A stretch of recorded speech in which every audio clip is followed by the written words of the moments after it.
Welcome to వి9 news. Krishnadevipeta Alluri పార్కులో ఈ నెల 4న జరిగే అల్లూరి జయంతి ఏర్పాట్లు స్పీకర్ చింతకాయల అయ్యన్న పాత్రుడు పర్యవేక్షించారు. ఈ జయంతిని ప్రభుత్వం అధికారికంగా నిర్వహించనుందని స్పీకర్ అంటారు.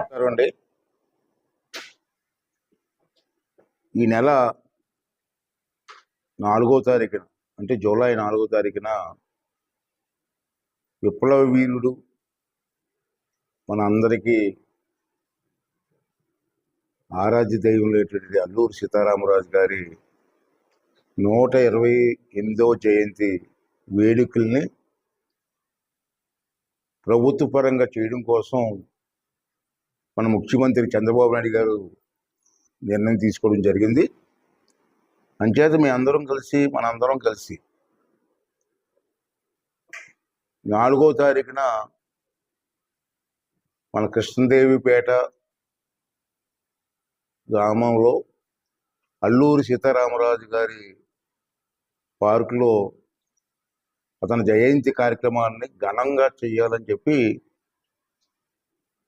పెద్దలందరూ కూడా నిర్ణయం తీసుకోవడం జరిగింది. అంచేత కార్యక్రమానికి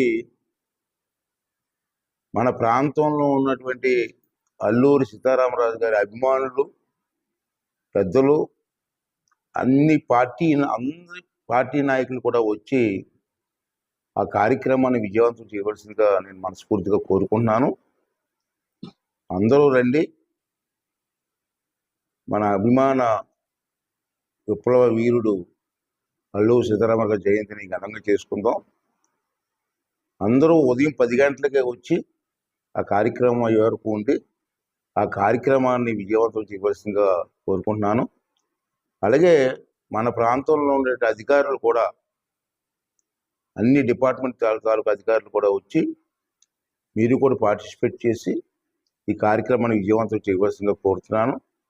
ఈ కార్యక్రమానికి మన ఇన్ఛార్జ్ మంత్రి గారు రవీందర్ గారు, అలాగే మన టూరిజం మంత్రి గారు, మన అనకాపల్లి ఎంపీ గారు, ఈ కార్యక్రమంలో మరో ముఖ్యమైన వ్యక్తి విజయనగరం ఎంపీ గారు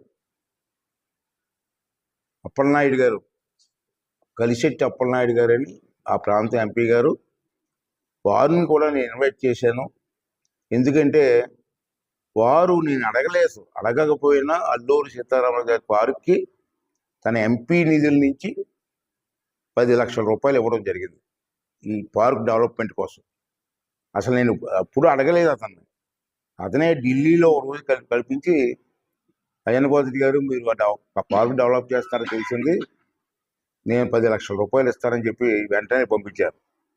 అంచేత వారిని కూడా ఆ రోజు రమ్మని ఇన్వైట్ చేశాను, వారు కూడా వస్తున్నారు.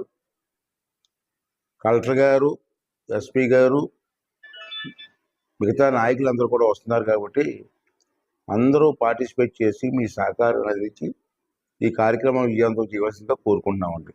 థ్యాంక్ యూ అండి. Thank you very much.